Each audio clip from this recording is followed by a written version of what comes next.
अभी पूरन जी के परिवार से मिला और हम सब लोग, पूरा देश स्तब्ध है कि जब से ये घटना घटी है और जितना मैं भी मीडिया में पढ़ रहा हूँ, उनके बारे में समाज से लोगों से सुन रहा हूँ, राजनीति के लोगों से, ऑफिसर्स से, मीडिया के लोगों से जितनी भी जानकारी मिल रही है, हमें गर्व होता है कि हमारे सिस्टम में पूरन जी जैसे आईपीएस ऑफिसर थे जिनका दिल और दिमाग दोनों जनता के लिए काम करता था, लोगों के लिए काम करता था।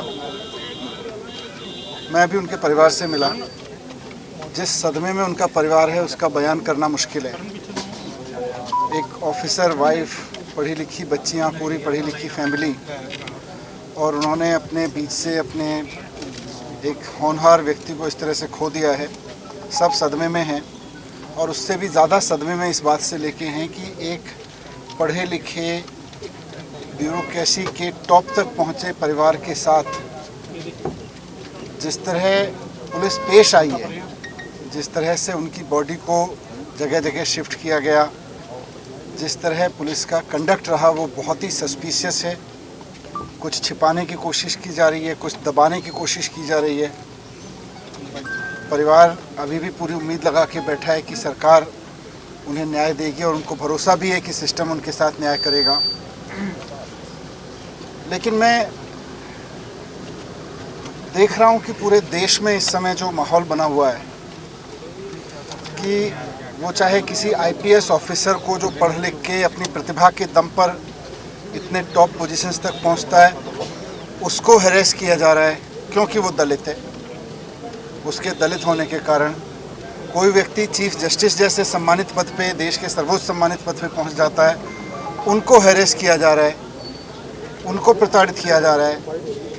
ये क्या भारत बना रहे हैं हम लोग 21वीं सदी में, जब सारी दुनिया आर्टिफिशियल इंटेलिजेंस के युग में जी रही है, एआई को आगे लेके आ रही है सोचने समझने के लिए, टेक्नोलॉजी को लेके, और हम इस युग में जी रहे हैं कि हमारे देश के चीफ जस्टिस पे जूता इसलिए फेंका जाता है क्योंकि वो दलित परिवार से आते हैं। हमारे देश के एक आईपीएस ऑफिसर को इतना प्रताड़ित किया जाता है क्योंकि वो दलित परिवार से आता है, और कुछ लोगों को लगता है कि दलित परिवार से आके उसकी हिम्मत कैसे हो गई इतना आगे बढ़ने की।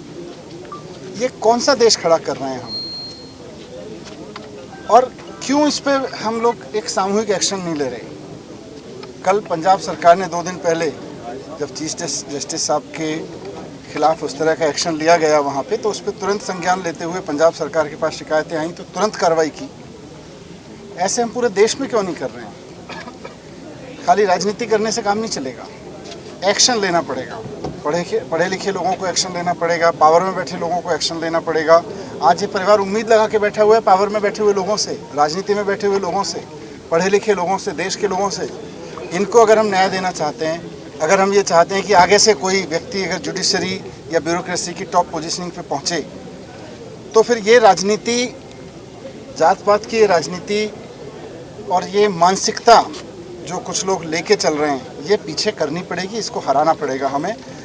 दुख की इस घड़ी में हम इस पूरे परिवार के साथ हैं, हर उस परिवार के साथ हैं जो कहीं भी पहुंचता है तो उसको दलित होने के नाते प्रताड़ित किया जाता है। आम आदमी पार्टी, हमारी सरकार, हमारी पूरी टीम, और मैं समझता हूं पूरे देश का हर संवेदनशील आदमी ऐसे समय पे हर उस परिवार के साथ है जिसको किसी सरकारी दफ्तर में बैठने पे दलित होने के नाते प्रताड़ित किया जाता है। सर, अपने परिवार से मुलाकात की है, क्या बात हुई है? परिवार ने आपसे क्या बातचीत की है कि क्यों कार्रवाई जो है नहीं हो रही? कोई मदद मांगी है? नहीं, मदद तो देखिए, उनको अभी भी सिस्टम से पूरा भरोसा है कि सिस्टम उनका साथ देगा, और बाबा साहब ने जो संविधान बनाया है उसके तहत उनको ये अधिकार मिला है कि एक दलित परिवार का बेटा पढ़ लिख के इन पदों पे पहुँचे और फिर समाज के लिए काम करे। तो उनको अभी भी उम्मीद है कि सिस्टम उनके साथ खड़ा होगा, और हम सब लोग परिवार के साथ में खड़े हुए हैं। जहाँ भी ज़रूरत पड़ेगी आम आदमी पार्टी अपनी पूरी कैपेसिटी में। कल एक मीटिंग बुलाई गई रविदास गुरुद्वारे में, तो क्या आम आदमी पार्टी के भी सदस्य उसमें सर्वदलीय व सर्वजातीय बुलाया गया, उसमें आप लोग भी शामिल होंगे क्या? निश्चित रूप से जहाँ भी इसकी आवाज़ की ज़रूरत होगी हम लोग साथ हैं। ठीक है, धन्यवाद।